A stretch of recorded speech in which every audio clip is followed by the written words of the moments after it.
اللهم صل على محمد وآل محمد۔ علماء نے اس کو بھی زبان کی آفت میں سے قرار دیا ہے، وہ ہے مزاحیہ گفتگو اور استحسان۔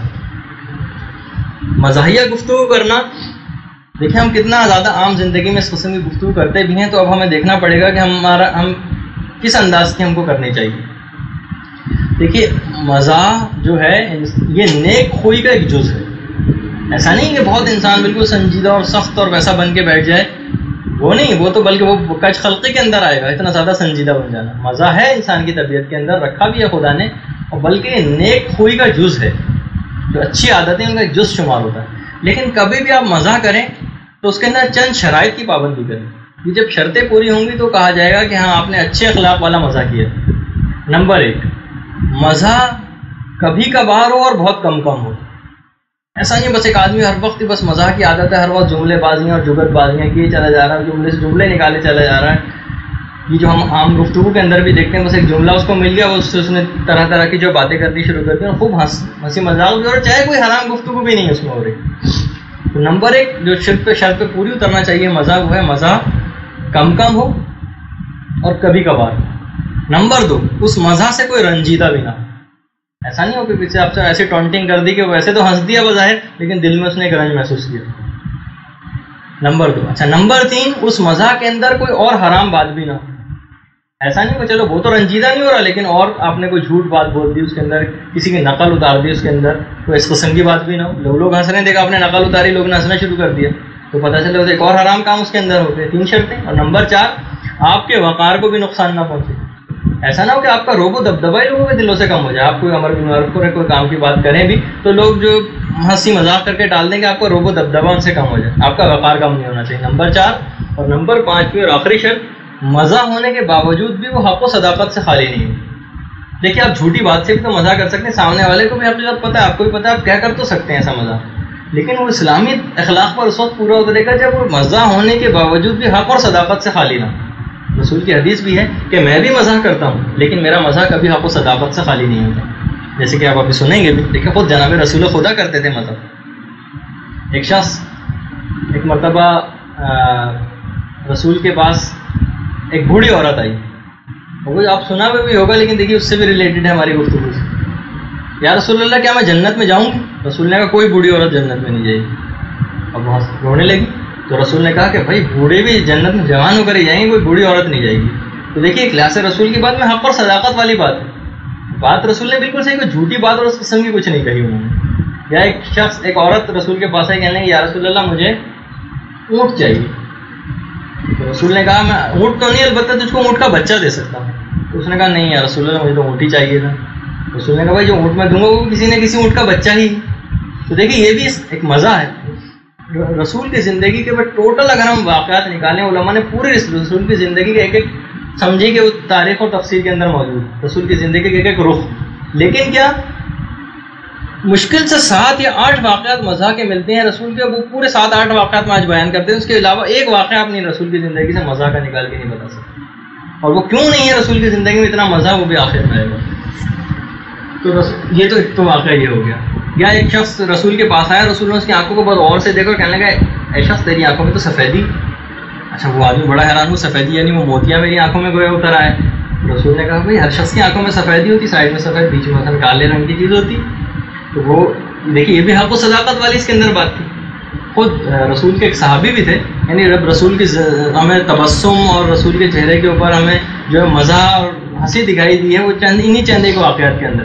ضحاک نام کا رسول کا ایک صحابی، بہت ہی بدصورت اور بد شکل تھے، ضحاک نام کے ایک صحابی، لیکن ان کی 2 بیویاں تھیں، دونوں بہت خوبصورت تھیں۔ ایک مرتبہ رسول خدا کے پاس آئے، یا رسول اللہ میری 2 بیویاں دونوں خوبصورت ہیں، میں چاہتا ہوں ایک کو طلاق دے دوں تاکہ آپ اس سے شادی کر سکیں۔ اچھا حجرے کے پیچھے جو پردہ تھا اس کے پیچھے حضرت عائشہ بیٹھی ہوئی تھی۔ اچھا ان کے سامنے اس قسم کی بات کی اس نے، تو پیچھے پردے کے پیچھے سے کہنے لگی ضحاک کیا وہ تجھ سے زیادہ خوبصورت ہے؟ اچھا خود بہت بدصورت ہے، بچہ کہتے ضحاک نے ایک جملہ کہا نہیں میں ان سے زیادہ خوبصورت ہوں۔ تو اس موقع ایک لوگ علماء بیان کرتے ہیں واحد موقع ایک ان موقعوں کے اندر سے کہ رسول جس موقع پہ ہنسے ہیں باقاعدہ، یعنی جب خود بدصورت اور اچھا شکل تھا اور اس نے کہا کہ نہیں میں ان سے بھی زیادہ خوبصورت میں ہوں، یعنی تو رسول کو ایک مزہ کی سی اس کے اندر بات محسوس اور ہنس دی. یا رسول کے ایک اور صحابی تھے صہیب ایک دفعہ ان کے داڑھ میں شدید درد تھا، رسول سے آ کے انہوں نے کہا بھی تھا درد ہے. رسول نے ان کو دیکھا کہ صہیب جو خورما کھا رہے ہیں. اچھا رسول نے کہا اے صہیب تمہاری تو داڑھ کے اندر درد تھا، تم کس طرح خورما کھا رہے ہو؟ کہنے لگے یا رسول اللہ میں دوسری طرف کی داڑھ سے کھا رہا ہوں جس میں درد نہیں. اس پہ بھی رسول ایک اور موقع ہے جس پہ رسول ہنسے. یا رسول ایک اور موقع پہ ہنسے ہیں کہ ایک رسول کے ایک اور صحابی تھے، اس کا نام تھا خیوات. دیکھیے رسول کے بھی اصحاب کے اندر اخلاقی برائیاں تو پائی جاتی. خیوات بہت سے ان افراد کے اندر سے تھے جو عورتوں میں بیٹھنے کے بڑے شائق تھے. دیکھیے اکثر ہمارے بھی ہوتا ہے کہ مثلا چاہے وہ محرم عورتیں کیوں نہ، مثلا بھابیاں بیٹھی ہوئی ہیں اور فلاں بیٹھی ہوئی ہیں، ان کے اندر بس جھرمٹ میں جا کے بیٹھ کر گفتگو شروع کر دی. ان سے بھی اپنے آپ دامن کو بچانا چاہیے. تو ایک دفعہ خیوات کو رسول نے دیکھا کہ وہ عورتوں کے جھرمٹ میں بیٹھے ہوئے ہیں، کھڑے ہوئے ہیں. رسول خیوات کے پاس آیا، خیوات تم یہاں کیسے؟ کہنے لگے یا رسول اللہ، اب گھبرا گئے رسول کو دیکھ کر. کہنے لگے یا رسول اللہ میرا اونٹ بہت سرکش ہو گیا تو اس کے لیے میں رسی بٹوانے کے لیے ان عورتوں کے پاس آیا تھا تاکہ اس کے گلے میں رسی باندھ کے قابو کروں. اچھا رسول اس وقت تو چلے گئے، اور بعد میں جب کبھی خیوات ملتے تو رسول دیکھیے مزہ سے بھی اپنے کس طریقے سے امر بالمعروف کرتے تھے. خیوات تمہارے اونٹ کی سرکشی کا کیا حال ہے؟ اچھا خیوات بڑے جو ہے وہ اس وقت جو ہے وہ تھے. اور تیسری دفعہ جب رسول نے پوچھا خیوات تمہاری اونٹ کی سرکشی کا کیا حال ہے، تو خیوات نے کہا مجھے اس خدا کی قسم جس نے آپ کو نبی بنا کر بھیجا ہے، میرا اونٹ اپنی سرکشی سے باز آ چکا. یعنی اس کے بعد سے انہوں نے وہ چیزیں چھوڑ دی. یعنی رسول کا جو اس قسم کا مزہ بھی ہوتا تھا، دیکھیے وہ حق و صداقت اور امر بالمعروف سے خالی نہیں ہوتا تھا. نعمان انصاری رسول کے ایک اور صحابی، ان کا بہت ہی فقیر اور غریب، ایک پیسہ جیب میں نہیں ہوتا. بازار میں جیسی کوئی پھل آتا تھا پھل اٹھاتے تھے رسول کے پاس لے آتے تھے. دکان کا مالک سے نعمان انصاری سے پیسے مانگتا تھا، رسول کے پاس لے کے آ جاتے تھے کہ انہوں نے آپ کا پھل کھایا، انہیں سے پیسے لیجیے. رسول ہنستے تھے اور بہرحال پیسے نکال کے دے دیتے تھے. بعد میں لوگوں نے پوچھا ہے نعمان انصاری تم جب تمہیں پیسے نہیں ہوتے تو لا کے کیوں دیتے؟ کہنے لگے میرا بس دل برداشت نہیں کرتا کہ بازار میں کوئی نیا پھل آئے اور رسول اس کو نہ کھائے. وہ ٹھیک ہے کہ میں جو ہے اس طریقے سے رسول کے پاس لاتے، رسول دے بھی دیتے تھے، محبت کا ان کا معیار ہوتا تھا. رسول بھی موقع روایت کے اندر ہے جملہ کہ رسول ہنس دیتے تھے اور پیسے نکال کے اس کے مالک کو دیا کرتے تھے. تو دیکھیے ہم رسول کی زندگی، بس یہ جتنے میں نے واقعات بتائے اس سے ایک واقعہ آپ رسول کی زندگی میں مزہ کا نہیں نکال کے دے سکتے. رسول کی زندگی کے ایک جز اس کے اندر اتنا کم مزہ، یعنی دیکھیے وہ نمبر ایک شرط پہ، اور بلکہ ہر شرط پہ پورا اترا، نہ کوئی رنجور ہو رہا ہے، نہ کوئی رنجیدہ ہو رہا ہے، نہ رسول کے وقار کو نقصان پہنچ رہا ہے، نہ اس کے اندر کوئی حرام بات ہے، اور مزہ ہونے کے باوجود ہم کو صداقت اور امر بالمعروف سے خالی نہیں. پہلی بات جو ہے جی نہیں، وہ دیکھیے جو رسول کے اس سے بھی مقصد ایک ہو سکتا ہے، وہ بات بھی بتانا مقصد ہو کہ وہ واحد موقع ملتا ہے کہ جب رسول نے وہ بات بتائی تھی کہ جنت میں سب لوگ جوان ہو کر جائیں گے. اس بالکل ابتدائی زمانے کا واقعہ کہ لوگوں کو پتہ بھی نہیں تھا کہ کس طریقے سے جنت میں جانے کی چیز، یعنی کس طرح کے ہم پہنچیں گے. تو رسول نے حق بات بھی کہہ دی اس سے، اور پھر بات کا جملہ کہ عورت ہنستی اور خوش ہو گئی اس انداز سے. وہ رنجیدہ اس بات پہ نہیں ہوئی تھی، یعنی دنیاوی کسی بات، آخرت کے لیے رنجیدہ ہوئی تھی. اس میں تو اگر آپ آخرت کے لیے کسی کے دل میں رنج پیدا کر دیں تو کوئی ایسی بات نہیں اس کے اندر. تو یہ دیکھیے اب خود جناب ہے، یہ تو رسول خدا کی مثال تھی. حضرت علی کی مثال، وہ جو اپنے کھجوروں اور گٹھلیوں والا واقعہ کہ رسول جو کھجور کھاتے تھے گٹھلی حضرت علی کے سامنے رکھ دیتے تھے.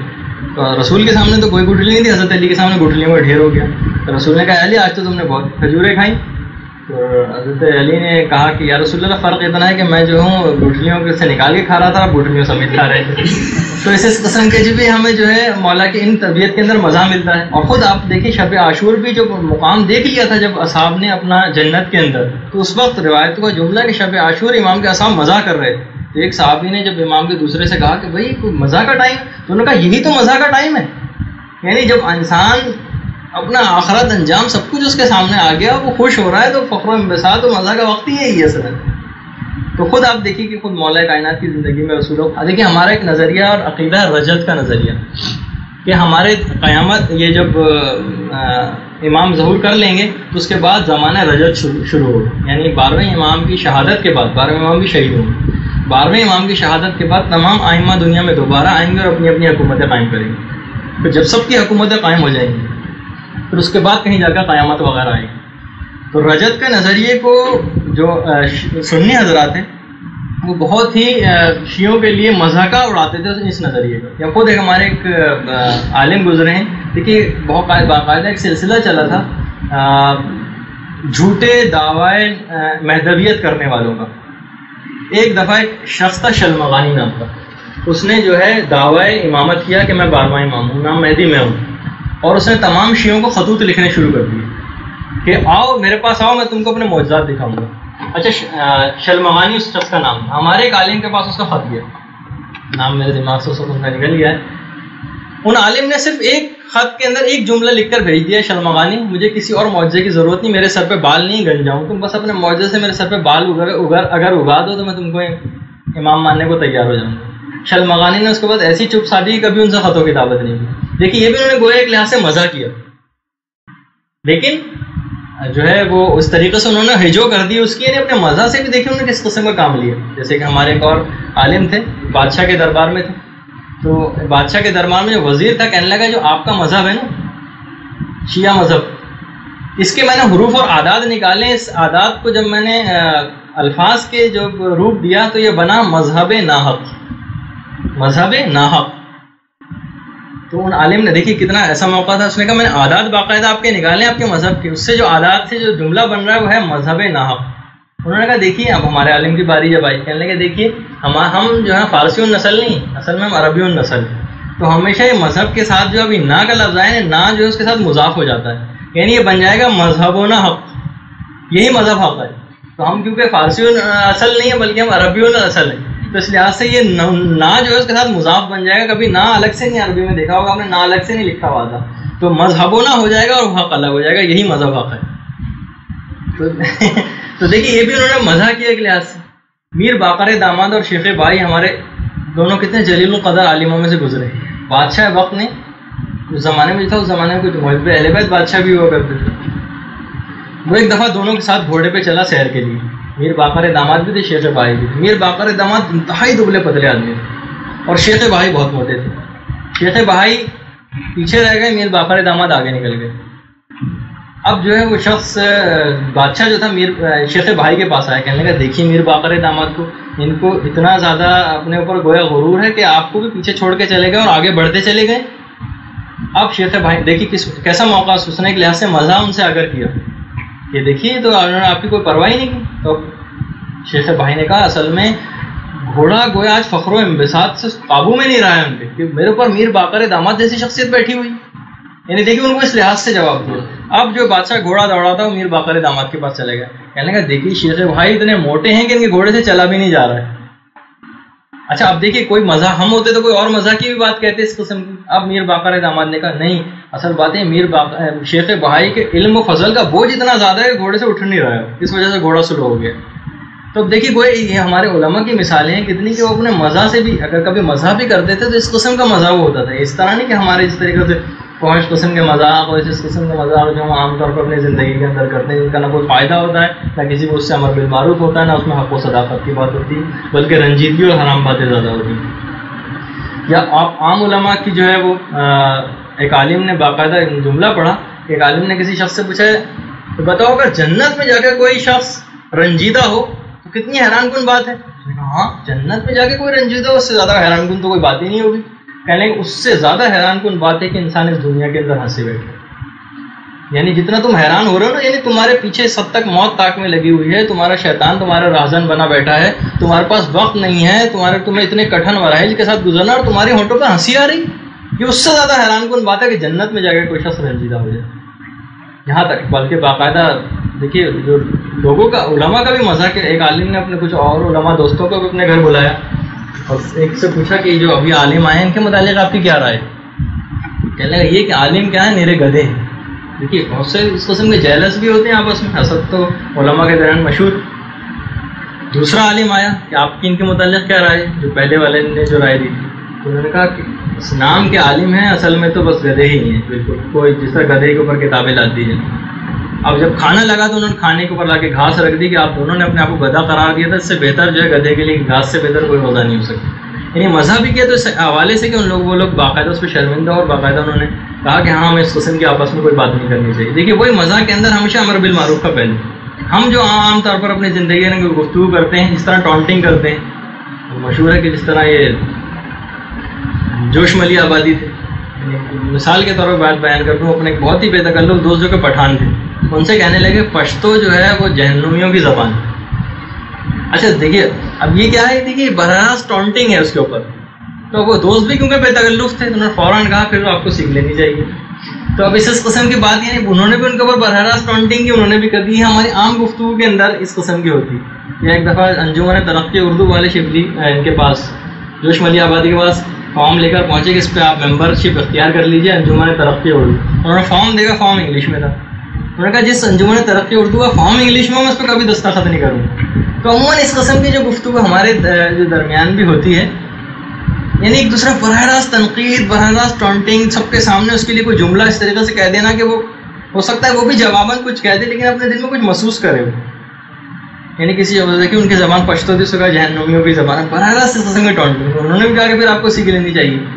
تو ہم اب کتنی ساری مثالوں سے بات واضح ہوئی کہ بہرحال اس قسم کا کوئی بھی مزاح ہم کو عام زندگی میں نہیں کرنا چاہیے. اور اچھا اس کے مزاحیہ گفتگو کے بعد ایک اور چیز ہے استہزاء.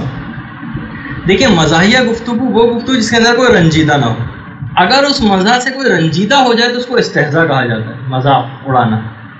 یعنی مزاحیہ گفتگو الگ ہے، جب اس میں رنجیدگی کا پہلو ہو جائے تو وہ استہزاء میں بدل جاتی ہے. باقاعدہ روایت ملتی بھی ہے کہ ایک دفعہ ایک اعرابی جو ہے رسول سے کچھ کہنے آ رہا تھا. اچھا رسول خیمے کے اندر تھے، وہ بار بار اپنے اونٹ کو بٹھانے کی کوشش کرتا تھا، اونٹ کسی صورت نہیں بیٹھ رہا تھا، بلکہ اونٹ نے اچھلنا شروع کر دیا. اچھا جتنے صحابی اور کھڑے ہوتے سب ہنسنا شروع ہو گئے. ہمارے سامنے میں نہیں ہوتا، کوئی شخص پھسل کے گر جائے ایک دم ہنس پڑتے ہیں، کسی شخص کو کوئی ایک دم سے چوٹ لگ جائے ہم ایک دم ہنس پڑتے ہیں. وہ اونٹ اتنا زیادہ اچھلا کہ وہ نیچے گرا، اس کی گردن کی ہڈی ٹوٹ کے مر گیا. لوگ رسول کے پاس آئے اور کہنے لگے کہ رسول اللہ فلاں جو اعرابی تھا وہ اس سے گر کر مر گیا. رسول نے کہا وہ تو مر گیا لیکن تمہارا منہ بھی اس کے خون سے آلودہ ہو گیا. یعنی یہ تم اس قسم کا کیوں ہنس رہے تھے اور تم اس کا مذاق اڑاتے. مثلا جیسے ہم عام زندگی میں اپنا دیکھتے ہیں، کوئی ذرا سا پھسل جائے، کچھ ہو جائے، کسی کپڑوں پہ کوئی چیز گر جائے، ایک دم سے ہم ہنس پڑتے ہیں، جبکہ دوسرے کے لیے ویسا پہلو ہوتا ہے. یہ کہلایا جائے گا یہ استہزاء کے اندر آئے. اس سے اپنے آپ کو بچانا. اور اس کا ایک علاج بھی ہے، کچھ علماء نے علاج بتایا ہے کہ ہم یہ مزاحیہ گفتگو اور استہزاء کا علاج کیا ہے. تو نمبر 1 علاج تو ایک ہی ہے کہ وہی خاموشی اختیار کیجیے. خاموشی یعنی وہی دیکھیں، ہر زبان کی آفتوں کے اندر وہی ایک علاج تو ہر جگہ کانسٹنٹ چلے گا، خاموشی. اور نمبر 2 جو علاج ہے قرآن کی آیت ہے وَيَبْكُوا كَثِيرًا وَيَضْحَكُوا قَلِيلًا. رویا زیادہ کرو، یبکو کثیرا وَيَضْحَكُوا قَلِيلًا، ہنسا کم کرو. قرآن کی آیت بھی ہے. جب بھی ہمیں عام قسم کی کہا جاتا ہے کہ جو زیادہ قہقہے لگاتے ہیں نا اس کا دل بھی سخت اور مردہ ہو جاتا ہے، پھر اس میں اتنی زیادہ باتیں اثر بھی نہیں کرتی جو بہت زیادہ قہقہے لگایا کرتا ہے. تو نمبر 2 تو یہ ہو گیا کہ قرآن کی آیت بھی اس کو حکم خدا سمجھتے اس کے اوپر عمل کیجیے. خاص طور پر حضرت عمر ابن عبدالعزیز جو کہ بہرحال عموی نسل تھے لیکن محب اہل بیت بھی تھے اور کتنی زیادہ انہوں نے اصلاحات کی آ کر. وہ یہ کہا کرتے تھے، اس کا علاج انہوں نے بھی ایک بتایا. انہوں نے کہا کوشش یہ کرو کہ جب بھی اس قسم کی عام مزاح کی کہیں گفتگو ہو رہی ہو تم فوراً قرآن کے متعلق گفتگو شروع کرو. اچھا لیکن اگر تمہارے قرآن کے متعلق اتنی نالج نہیں ہے تو لوگوں کی اچھی اور بہترین باتوں کو بیان کرنا شروع کرو.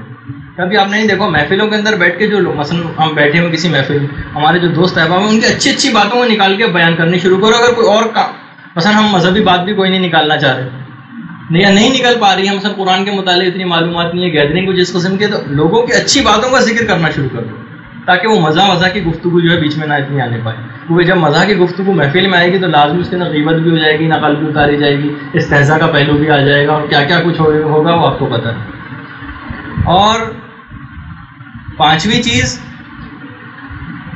یہ بات یاد رکھیے، استہزاء کے متعلق کہا جاتا ہے اگر کوئی شخص نے اس دنیا میں کسی کا مذاق اڑایا تو آخرت میں خدا اس سے استہزاء کرے گا.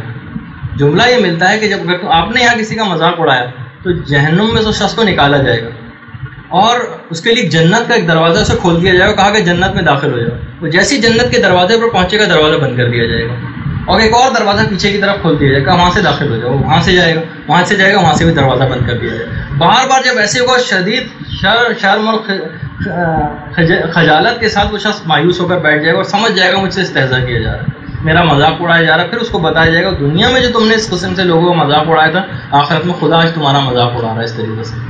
تو اس قسم کی یہ 5 طریقے ہیں تقریباً کہ ہم اس طریقے سے مزاحیہ گفتگو عام گفتگو بنتی ہے لیکن یہ کسی ایک حرام کام کا پیش خیمہ بن جاتی ہے.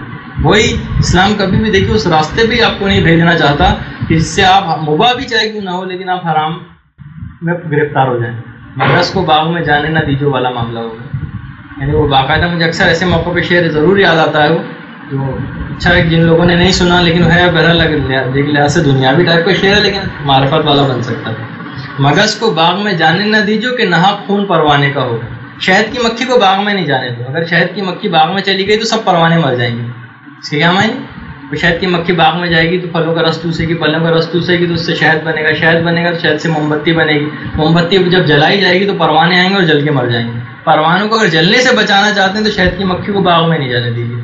یہ ایک ہے. تو اسلام کبھی بھی اس گفتگو وہیں سے ہی آپ کو روک دے گا. اگر مزاحیہ گفتگو کی ویسے عام طور پہ آپ کو اجازت مل جائے، جب بھی 5 شرائط کے ساتھ اجازت ملی، اور اس میں پہلی شرط یہ بہت کم ہو اور کبھی کبھار. آپ خود دیکھیں اگر 2-3 گھنٹے کی ایک نشست ہے، کیونکہ دیکھیے بہرحال نیک خوئی کا جز تو ہے، تو آپ دیکھ لیں کہ 2 گھنٹے کی ایک نشست کہیں بیٹھے ہو تو اس میں کتنا مزہ جو ہے وہ شمار ہوگا کم ہے. 1 یا 2 دفعہ اگر آپ نے مزہ کر لیا تو بس ایک محفل کے اندر کافی ہے. اس سے زیادہ اگر آپ کر رہے ہیں تو پھر وہ ہو جائے گا کہ وہ زیادہ ہو رہا ہے اور حد اعتدال سے بڑھ رہا ہے، اس میں حرام اور زبان کی آفت کے اندر شمار ہو جائے گا.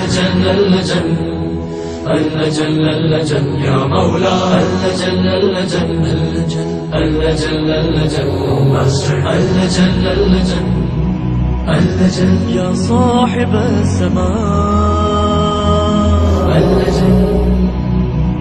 اللجن